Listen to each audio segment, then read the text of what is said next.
Muito bem, meus irmãos. Você já teve a oportunidade de louvar a Deus, de exaltar o nome dele, de reconhecer as grandes maravilhas que ele tem feito em sua vida. Você também teve a oportunidade de falar com ele em oração, expor o seu problema, as suas dificuldades. E certamente quando você ora, quando você orou nesta manhã, você orou com a convicção de que Deus estava ouvindo a sua oração. Neste momento, é tempo de invertermos, não mais falarmos com Deus, não adorarmos a Deus pelos cânticos, mas aquietar o nosso coração para ouvi-lo falar conosco. Portanto, eu te convido agora para que você esteja muito atento, muito atenta àquilo que Deus vai falar com você nesta manhã, através da sua palavra. Eu dei título para esta mensagem: Quem vocês dizem que eu sou? Quem vocês dizem que eu sou? É a pergunta de Jesus extraída do texto do Evangelho de Mateus, no capítulo 16, versos 13 até o 16, que eu passo a ler agora para os irmãos. Chegando Jesus à região de Cesareia de Filipe, perguntou aos seus discípulos: Quem os homens dizem que o Filho do Homem é? Eles responderam: Alguns dizem que é João Batista, outros dizem Elias, e outros ainda dizem que é Jeremias, um dos profetas. E vocês? Perguntou ele. Quem vocês dizem que eu sou? Simão Pedro respondeu: Tu és o Cristo, o Filho do Deus vivo. Jesus está fazendo um treinamento intensivo com os seus discípulos. E nesta passagem, parece um destes momentos em que eles têm uma prova, uma espécie de teste de conhecimento. E nesta prova, o tema principal é o conhecimento de Cristo. O que é que você sabe sobre ele? Como você o descreveria? Então, Jesus convidou seus discípulos para uma conversa e fez duas perguntas importantes.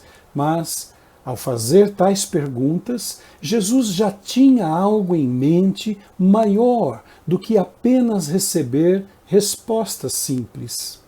Os discípulos tinham caminhado um bom tempo com Jesus. Tinham recebido bons e profundos ensinamentos de seus lábios, tinham ouvido a respeito do reino de Deus e a obra que ele estava realizando no mundo ao enviar seu Filho.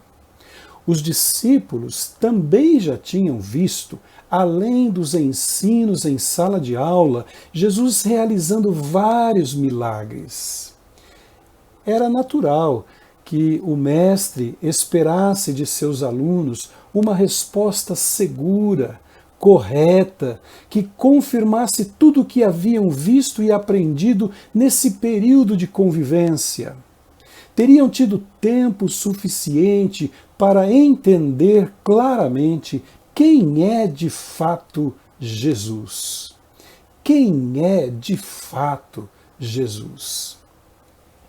Ao mesmo tempo, mais do que respostas, Jesus esperava que na declaração dos discípulos sobre quem ele é, demonstrassem um comprometimento com ele e com sua mensagem. Por quê? Por que este comprometimento? Porque ele vai confiar uma missão importante nas suas mãos, que só terá êxito se souberem definir claramente quem é Jesus. Quero lembrar que, assim como os discípulos no passado, ainda hoje, quando Jesus faz a pergunta: quem você diz que eu sou? Trata-se da pergunta e da resposta mais importante em sua vida. Porque o que você pensa sobre Jesus determina as suas opções de vida, seu futuro e sua eternidade. A primeira pergunta que nós lemos no verso 13 diz assim: quem os outros dizem que o Filho do Homem é? O que os outros estão dizendo? O que os outros estão pensando a respeito de Jesus? E Jesus, primeiramente, quer saber dos discípulos o que eles estão ouvindo por aí. O objetivo é verificar o que as pessoas em geral pensam sobre ele. E observamos no texto uma variedade de opiniões a respeito de quem é Jesus. Como hoje, ainda, se você sair pelas ruas perguntando às pessoas o que pensam de Jesus, vai ouvir uma diversidade de opiniões. Ele foi um homem bom, ele ensinou muitas coisas boas, como um bom mestre, um bom professor. Ele foi um líder revolucionário que marcou a história. E você ficaria pensando, você está quase lá na sua resposta. Continue tentando. Uma hora você vai acertar a definição correta a respeito de Jesus. No texto, os discípulos citaram 3 respostas diferentes das pessoas. Está registrado lá no verso 14. Alguns estavam dizendo que Jesus era João Batista. Observe que o próprio rei Herodes deu esta interpretação, pensando que Jesus era João Batista que havia ressuscitado e voltou, talvez para condená-lo. Marcos capítulo 6, verso 16. Lembre-se que Herodes havia ordenado a morte de João Batista. Jesus e João Batista poderiam ter algumas semelhanças em seus ministérios.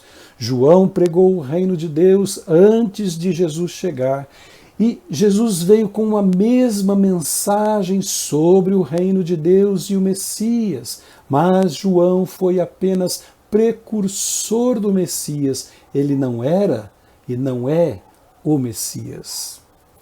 Na continuidade ainda das interpretações das pessoas, os discípulos responderam para Jesus. Outras pessoas pensavam que Jesus era Elias. Elias foi um grande profeta, com um ministério muito especial no passado. Ele pregou destemidamente contra a idolatria do povo de Israel, enfrentando os profetas do Deus Baal, realizou curas e milagres em nome de Deus. Os judeus tinham uma expectativa de que Elias retornasse antes da vinda do Messias, conforme o profeta Malaquias, capítulo 4, verso 5. Mas Elias era um homem comum da sociedade. Jesus é superior a Elias. Outros diziam que Jesus era o profeta Jeremias ou um dos profetas. Jeremias foi um destacado profeta, exemplo de perseverança no sofrimento, de fidelidade a Deus no ministério e na proclamação da mensagem. Você pode encontrar semelhanças com Jesus, mas ele está acima de Jeremias ou qualquer outro profeta. Uma observação importante nesta diversidade de interpretações sobre a pessoa de Jesus, sobre quem ele é. Embora Jesus seja comparado a figuras importantes e reconhecidas na história, o problema é que não há atenção para a singularidade de Jesus. Ele está acima destes, ele é superior a todos eles. Na verdade, ele é único, incomparável, inimitável. Podemos encontrar sinais de semelhanças entre o que ele realizou e os profetas do passado, como Elias, Jeremias, João Batista, mas Jesus é único. Jesus é único. Uma outra observação importante é que, dependendo de como você olha para Cristo, para a sua vida e ministério, vai impactar a sua própria vida. As pessoas dizem: Jesus foi um grande profeta, ou Jesus foi um homem bom que passou pela terra, ou então Jesus foi um revolucionário, mas nada muda em suas vidas, nada se transforma, tudo continua do mesmo jeito. É preciso muito mais para entender Jesus, porque ele foi e é muito mais do que as nossas limitações ou do que as limitadas definições sobre ele podem alcançar.